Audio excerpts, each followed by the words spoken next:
Hi, I'm Jake, 32, and last month my life blew up when I Venmo requested my girlfriend $6,427 for 8 months of dates, and it went viral. Let me take you back 8 months. I'd just gotten out of a 2-year relationship, wasn't really planning to date, but figured I'd dip a toe back in the water. That toe? Hinge. That water? Madison. She was effortlessly charming, gorgeous in that. I woke up like this, but spent 2 hours on contouring kind of way, and described herself as a social media consultant and entrepreneur. First date? Drinks. Second? Sushi. Third? Art museum and rooftop cocktails. Guess who paid for all 3? I wasn't keeping score. I liked her. I make a decent living in IT support, $72K a year, not tech bro rich, but steady. I was raised to treat, and it honestly made me feel good to see her smile when I said, "Don't worry, I got it." She always did this flirty little purse reach thing, too. Never once actually pulled out a card. Just a, "You're the best," and we were off. Fast forward a few months, weekend getaways, on my dime, surprise flowers, me again, a designer coat for her birthday, a Michael Kors bag for our 6-month. She, meanwhile, was building her brand. 3 clients in 8 months. Her iPhone was newer than mine. She had a $2,000 bag and no rent money.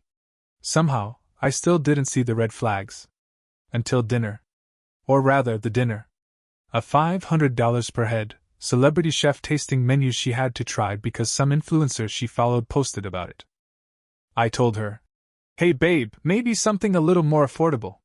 Madison. Wow. Didn't know you were struggling financially. Me. I'm not. I just don't want to drop $1,000 on a Tuesday night meal. Madison.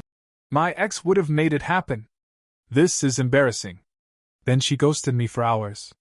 When she finally resurfaced, it wasn't with an apology, it was with an Instagram story. Why do broke men even try dating? She didn't tag me, but let's be real, everyone knew who she was talking about. I was broke. Because I didn't want to drop half my rent on her next clout meal. I didn't text her back. I didn't call. I just snapped. Opened my banking app. Scrolled back 8 months. Every dinner. Every drink. Every Uber. Every hotel. Every bouquet. Screenshotted everything. Made notes. Did the math. $6,427. Then I opened Venmo.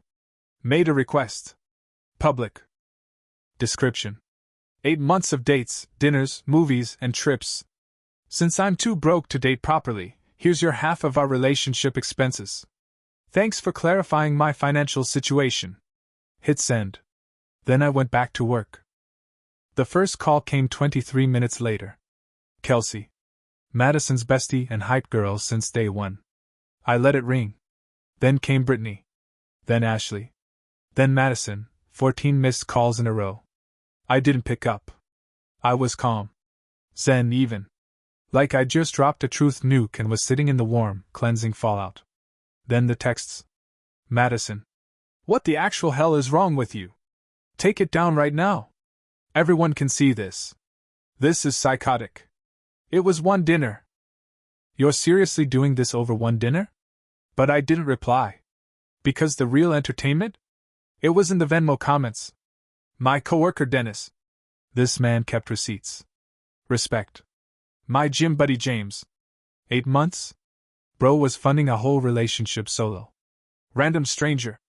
Not the itemized invoice of emotional neglect. But then her friends jumped in to do damage control. Kelsey. This is financial abuse. Making this public is humiliating. Ashley. Small dick energy. A real man doesn't count dollars. Brittany. Imagine being this petty over a dinner. Except they were outnumbered. People, complete strangers, started replying to them. Financial abuse? Sis, he was paying for 2 people for 8 months. He's not broke, you're just expensive. $6, 408 months? That's a used Toda. Y'all wanted a provider, but he's the villain now? By lunchtime the next day, someone had screenshotted the Venmo request and posted it on Twitter. The post read, "This guy is my hero. No arguments. Just pure, itemized accountability. It had 20K likes in 5 hours. Madison? She was spiraling. That evening, she showed up at my apartment. I saw her on my ring cam before she even knocked. Standing there in the designer coat I bought her. Holding the MK bag from our 6-month. The irony physically hurt. Madison. Jake, I know you're home. Your car's right there. Me, through the door. Hey Madison. Did you come to pay the Venmo request? She tried to laugh it off at first. Said she was. Venting. That I knew she didn't mean it. Me. You meant it enough to post it to 8,000 people and let your friends drag me. Madison. This is ridiculous. You're ruining everything over a misunderstanding. Me. Cool. Pay the $6,427 and we'll talk. She stayed on my doorstep for 10 minutes. Crying. Yelling. Calling me emotionally manipulative. My neighbor opened his door, he's a retired firefighter, asked if everything was all right. Madison. He's being abusive by not letting me in. Neighbor. Ma'am, that's called a boundary. She left in a huff. But it wasn't over. That night she posted a Notes app screenshot on her story. Since someone wants to count pennies, here's the truth. I gave this man emotional labor for 8 months. I upgraded his life, helped his fashion, decorated his apartment, made him look good in front of his friends. But sure, let's talk about dinner money. She ended it with, a woman's presence is the prize. I screenshotted it. Every line. Then posted just one image to my own story. Her LinkedIn profile.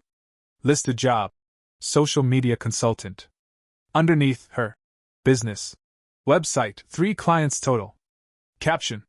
Interesting definition of upgrading my existence from someone who made less than $3,000 last year but owns $10K worth of designer bags.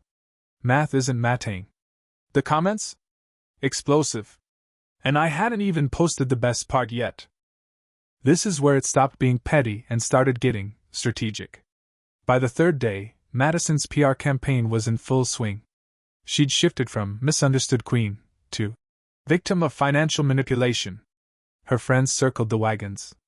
Kelsey posted an Instagram story in a candlelit room, because obviously, saying, "Ladies, protect your peace. If a man ever uses money to shame or control you, run. Financial abuse is real." Then came the hashtag financial abuse is real. Meanwhile, my Venmo request was now pushing 500 likes, with comments from people I didn't even know, like, "Can we get an Excel breakdown? Drop the Google Doc, King. This needs to be in the Smithsonian." But then, plot twist. Madison's roommate Taylor slid into my DMs. "Hey. We've never talked, but I think you should know, she hasn't paid rent in 2 months. She owes me and our other roommate over $3,000. Excuse me?" Turns out while I was funding her espresso martinis and Instagrammable pasta bowls, she was stiffing the people she lived with. Claiming her business was about to pop off. Taylor said Madison always had cash for Sephora and new boots, but somehow never enough for utilities. "Now I see where her money was actually coming from," Taylor wrote. "I'm sorry. We thought you knew." Oh, I knew now. At this point, Madison was still trying to rewrite the narrative. She went on her friend's podcast, yes, the same friend who once said, "If he doesn't spend $200 on the first date, he's not serious." The podcast had 12 followers and a mic that sounded like it was duct taped to a shoe, but I listened. Some real highlights. Jake was controlling with money. He kept spreadsheets. I never asked for anything. He offered. He blindsided me with a public attack because he couldn't handle me setting boundaries. Then she said the phrase that made me pause the podcast and blink at the wall for a full minute. Venmo ing someone is basically financial violence. Okay. That clip made its way to Reddit. Someone posted it under r/nicegirls with the caption, "She called him broke, he asked for receipts, now he's financially violent?" It blew up. Comments ranged from, "Accountability isn't abuse," to, "My ex pulled this exact move, start a fight, post vague story, then cry victim." But Madison wasn't done. She contacted my job. HR called me in Wednesday morning. My heart dropped. Patricia, our HR rep, closed the door behind her and sat down with a kind of resigned smile. Patricia. So, we received a complaint about you engaging in harassment and financial intimidation on social media. Me. Is this about the Venmo? Patricia. Laughs. Jake. Yes. It's about the Venmo. I showed her everything. Screenshots. Madison's broke men post. The messages. The timeline. Patricia looked at it all and said, "This is the dumbest HR complaint I've ever seen. You're fine. Maybe just keep the drama off company time." Fair. But Madison was still spiraling. A day later I got an email from someone claiming to be a lawyer. Subject line, cease and desist. It demanded I delete the Venmo request, apologize publicly, pay Madison $5,000 for emotional damages.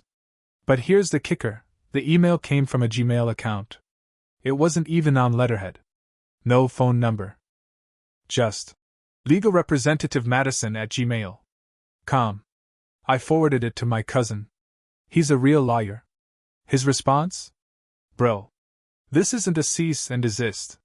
This is someone playing fake lawyer with Google Docs. Also, truth is a defense. You posted receipts. You're good. So I posted the email on my story with the caption. Now I'm getting fake legal threats via Gmail. The entitlement is truly endless. Still waiting on that Venmo payment though. The Gmail account was deleted by the end of the day. But then came the moment I wasn't expecting. Her ex reached out. His name was Marcus. Bro, I've been watching this whole thing unfold. I've waited 2 years for someone to see through her BS. Can we talk? Oh. We talked. We met at this quiet dive bar Marcus suggested, the kind of place with sticky floors and 5 people total, including the bartender. He walked in with a folder. An actual manila folder. I half-joked. You brought documentation? And he just nodded like a guy who'd been waiting for this day like it was court-ordered therapy. He slid the folder over and said, I thought I was crazy for a year and a half. Turns out I was just early. Inside were screenshots. Texts. DMs, Venmo history. Literal printed receipts from restaurants, and flights with his card name blacked out. Marcus had been me, 18 months earlier. Funded Madison's life, trips to Miami, dinners at Nobu, a $300 surprise gift she swore she'd pay him back for. Never did. I finally told her I couldn't afford another luxury weekend. She said I was emotionally abusive for not supporting her wellness journey. Then she blocked me and posted a story calling me controlling and manipulative. I blinked. Marcus wasn't done. He pulled out his phone and opened a group chat labeled Securing the Bag. There were 12 girls in it.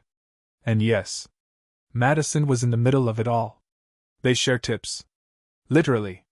Like tutorials on how to make guys feel bad for not paying. Screenshots of convos. They even rate guys' financial potential based on how fast they offer to buy things. I read through it. My stomach dropped. One of the messages, from Madison, just a few weeks ago. He's starting to push back on expensive dinners. Time to find the next one. This one's only good for about $800 a month now. Another girl replied. Girl, maintain until you replace. Never leave money on the table. Madison. True. I'll keep him around another month. Then bounce. I didn't even feel angry. I felt electric. Energized. Free. I asked Marcus, would you be okay with me posting some of this? He nodded without hesitation. Blur the names. I just want people to know. So I did. That night I posted 3 screenshots from the group chat, names blurred, but with Madison's profile pic clearly visible. Caption. Turns out I wasn't broke. I was just a current ATM, glad my financial services are no longer required. To anyone funding someone's lifestyle while being called cheap, you deserve better. It exploded. My DMs? Flooded. My Venmo request? Over 1,200 likes now. The comments? The receipts have receipts. From broke to broker. Can't even be mad. Girl math, $800 per month from a man equals emotional labor reimbursement. And then the dominoes started falling. Taylor, Madison's roommate, publicly commented.